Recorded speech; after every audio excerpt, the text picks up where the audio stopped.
I want you to go onto michaelsavage.com, but I warn you, before you download this story, I warn you, if you're a depressed person, don't do it. If you're an angry person who thinks he's going to go off like a rocket or go postal, don't read this story. Because it's going to get you so crazy that you're liable to commit some violence, and I don't want you to do it. Violence only begets more violence. Racially charged murder trials getting scant national press. It's on michaelsavage.com. Christian and Newsom, that's a white couple, young couple. They were out on a dinner date in Knoxville, Tennessee. Nice kids next door. Carjacked, kidnapped, tortured, raped, murdered, set on fire by a group of blacks. According to published news reports, the two were tortured at length while they were alive in each other's presence. They were then strangled and shot. I don't think I can even read this now. I don't know whether to cry or scream. Newsom's mutilated and burned remains were found along a railroad track the following day. 2 days later, Christian's battered and burned body was found in a trash bin. The suspects were quickly arrested and charged with carjacking, kidnapping, rape, premeditated murder, theft, and robbery. It's a gigantic story. Not covered. Wolf Blitzer, that empty piece of garbage. Wolf Blitzer, that thing that should never...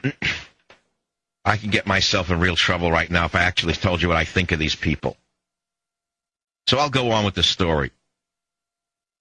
They're talking about the fact that the Associated Press wire stories on the killing were carried by Knoxville news outlets, CBS News and Fox News, but other major media wouldn't touch it at all.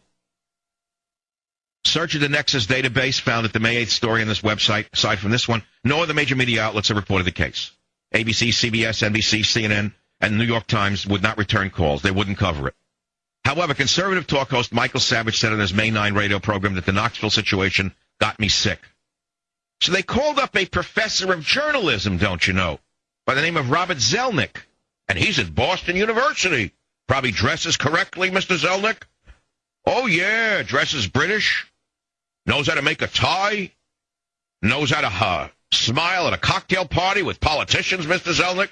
Moved himself up from the needle trades in 1-2 generations. The professor of journalism at Boston University, Mr. Zelnick, told Cybercast News Services that the Knoxville murders, as gruesome as they were, need a strong peg to reach a national audience. He said racism would certainly be one. Celebrity involvement would be another. But the coincidence of white victims and black perpetrators doesn't pass muster, though the coincidence of white perpetrators and black victims might, because of its relative infrequency. And so there it is. So Zelnick says the reason it hasn't been picked up is because it's not sexy. After all, she's just a white girl and he's a white boy, and they're just black guys who, well, they just did them, that's all. Not only they do them, they did them in a way that you wouldn't even see in Iraq. But that doesn't make it to the New York Times. Instead, they show someone with Down syndrome on the front page last week having a coat put on her back by her father. Showing you something about Down syndrome as the lead story, for example. Where are the two megaphone reverends, Sharpton and Jackson? I would think that raping, mutilating, torturing, and setting people afire is worse than a radio insult, and yet the good reverends are nowhere to be found. Isn't that interesting?